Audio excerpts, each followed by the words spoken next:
important is it for filmmakers to keep up with the latest trends in camera technology? I mean, has it been a habit of yours to, check out DSLR Weekly or?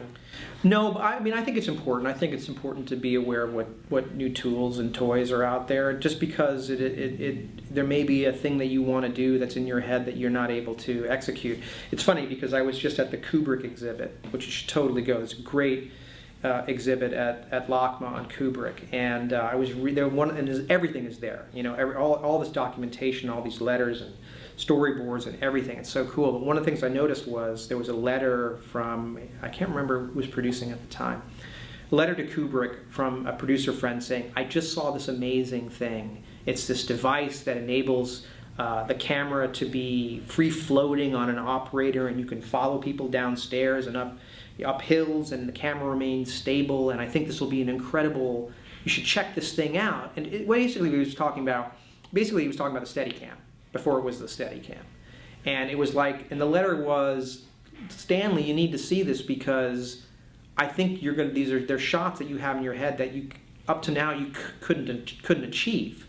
But now with this thing you can, So in a way, I think it's really important because it helps you realize the things that are in your mind better.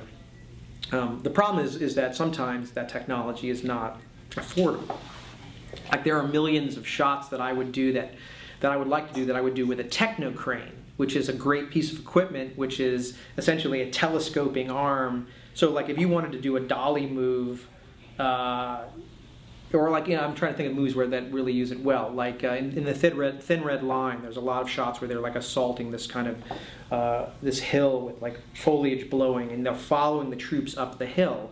And it's this rock steady sort of tracking shot where you're tracking, with these soldiers as they crawl up this hill.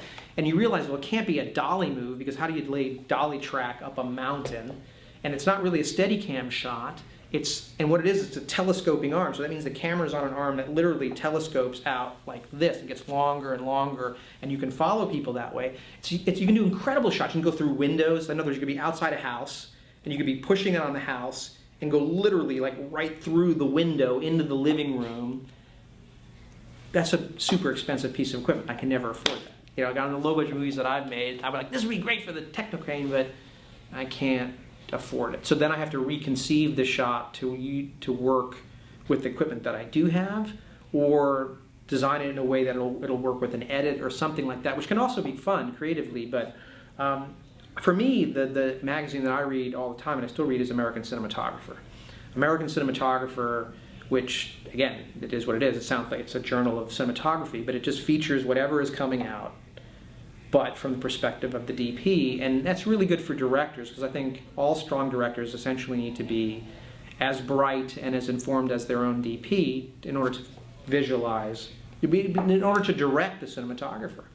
And that magazine every month is loaded with just like, this is the lens we use, this is the piece of grip equipment we use, these are the lights we use. They include charts. So for a film student or filmmaker, it's a great, really in-depth, technical, behind-the-scenes journal. And you can get it anywhere, or get a subscription, or you can get it online. It's a great, I still refer to that all the time. It's like it's a film geeks, techno geeks look at how movies are made.